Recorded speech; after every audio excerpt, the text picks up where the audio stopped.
So the Aemond stuff, yes, funny, very entertaining. I suppose you got to give him something to do. Uh, Still don't know what Alys Rivers' motivation, but I guess it's somehow working out. It was very funny, the mother-in-law dinner. Um, that was kind of funny. Everybody's a lot of comments on like, yep, just like when I have dinner with my wife and mother-in-law, you know.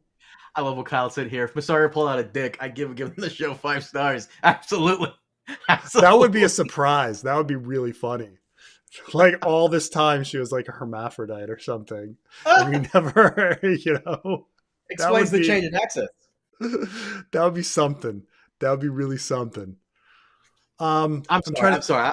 I'm going off track. No. Rhaenyra, Alicent, Rhaenyra's strongest soldier. Fucking Daemon. I man, this is the most stressed out I think he's been the entire show. Like he's had to go yeah. back and all over the place, and he's trying to explain to Rhaenyra and yada yada. He does a lot of flying. He does a lot of flying in this. I mean, to the Vale and back, to the He's all Riverlands and over the back, place. all over the place.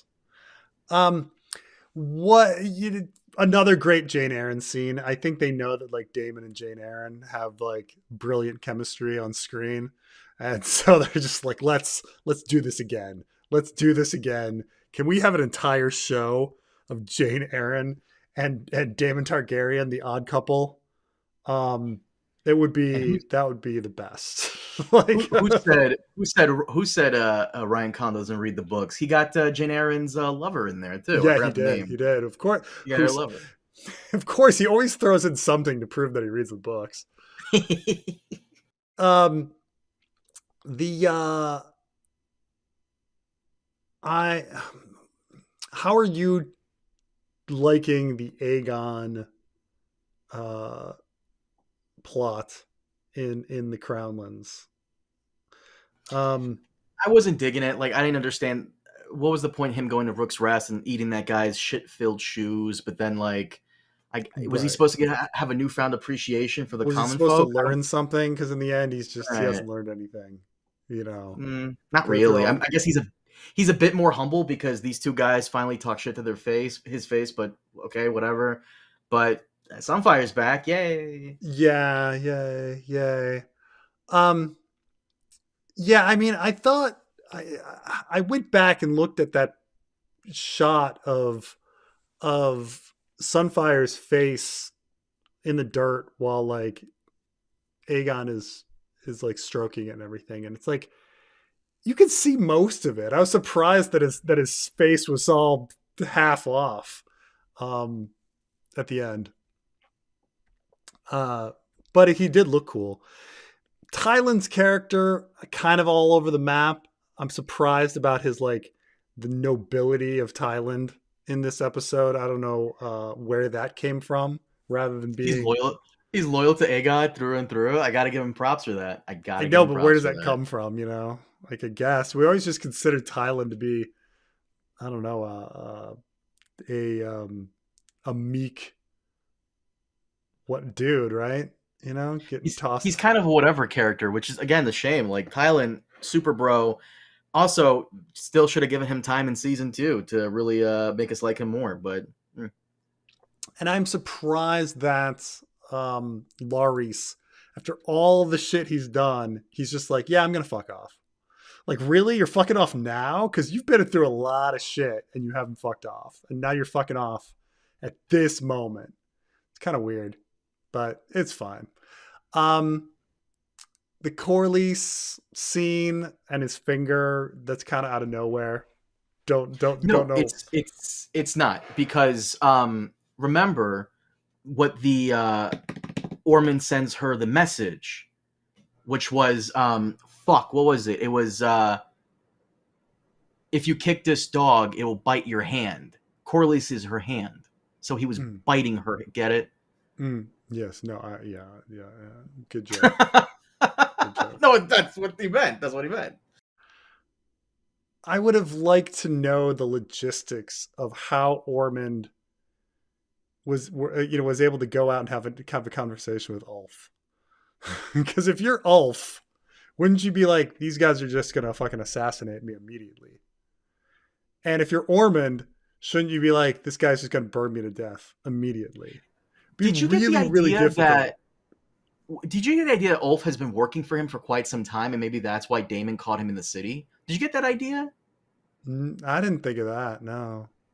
Like, because it felt like this is not the first time they had this conversation, and I think he mentions that maybe.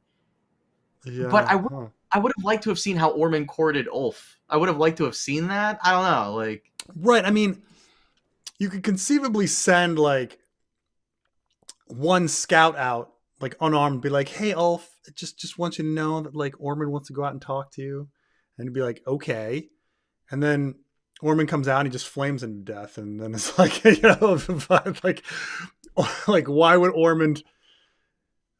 I guess he has these spies or whatever that have gotten this information back to him that like this guy's compromised and easy, but I guess yeah. Somebody's like, Ulf just wanted to drink with the boys. Yeah, I mean, logistically, it's complicated on how they would set this up, but I guess that's why it happens off screen. They don't want to. Would have been fucking awesome if Ulf was actually the Gold Cloak killer and he's been playing the idiot, like that. The role he's been playing of the idiot drunk he's actually not an idiot drunk. He's actually a fucking mastermind. That would have been like, oh yeah, wow, yeah. And it's too bad that they went straight with the Ulf thing because it's like it was so like it would have been funny to flip it the other way because we saw the Ulf thing coming. Like they've put like 6 episodes in of like them treating Ulf like shit. So it would have been kind of funny if he wasn't the one that was the betrayer, but that it was Hugh. But they did it. They did it with Ulf. You saw it coming. I'm trying to think anything else. I mean, we get that quick Frey. That obviously Frey and Manderly are awesome characters. That was funny. I think Frey, they're good. And then there was this random love triangle situation with Addam and Alyn and Baela that they shoved in. You got the feeling of a love triangle? I didn't get that feeling at all. In fact, there was like this rumor on TikTok, and people kept asking me about it, where people saying they got screeners kept lying about it and saying like there was an Addam, Alyn, Baela threesome scene. I'm like, what the fuck did you guys watch? Like, where were you getting that from? Threesome, no, but I mean, there's a love triangle in that. It's clear that in this episode that Addam was liking Baela and was mentioning how he wanted to get legitimized so that he could ask to marry her, but then he framed the question like a particular person could ask you to marry, and she's like, "Oh, you've been talking to your brother," and it's like, "Oh, wow." So, you got that? I didn't get that feel, but then again, when it comes to love stuff like that, it was straight up explicit. There's no feel. No, it was straight up explicit. Addam wanted to marry Baela, but Alyn has already kind of like beat him to the punch with romance, at least. Yeah. It was pretty explicit. Yeah. In this episode, but when it comes to anyone confessing their love for anybody or like whatever, that shit always goes over my head. So yeah, but they did have to give Addam something to do because But I mean, I don't know who does a lady choose? Does she choose the guy at the castle or the guy with the dragon?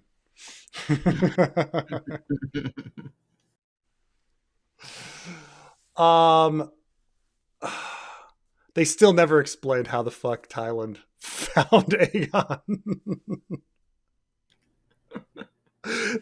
There's some really funny, ridiculous stuff. I mean, but they've hidden it all under really good acting and pretty good pacing and things like that in this episode.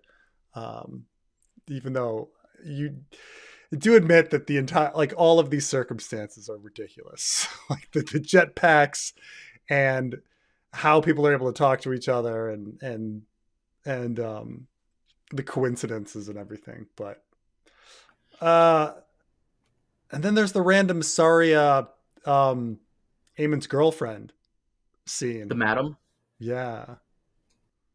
Any I don't know what that's all about. Maybe it's going to lead into something to do with the riot later. But it seems like from the previews, next episode is just Tumbleton. Like Oh one shit! big fucking battle. I didn't watch the next episode preview. What's it? Hold on. Do you mind if I watch it real quick? I'll mute myself. But Sure. how's It's how's it looking? literally just Tumbleton battle. Like armies going Hmm. and then battles. Like that's all it The is. fucking screeners don't have these next episode previews, which would be really fucking useful, but they don't. Give me a sec. Oh, what before I BRB. One character I didn't expect to like as much as I did this season, Daeron.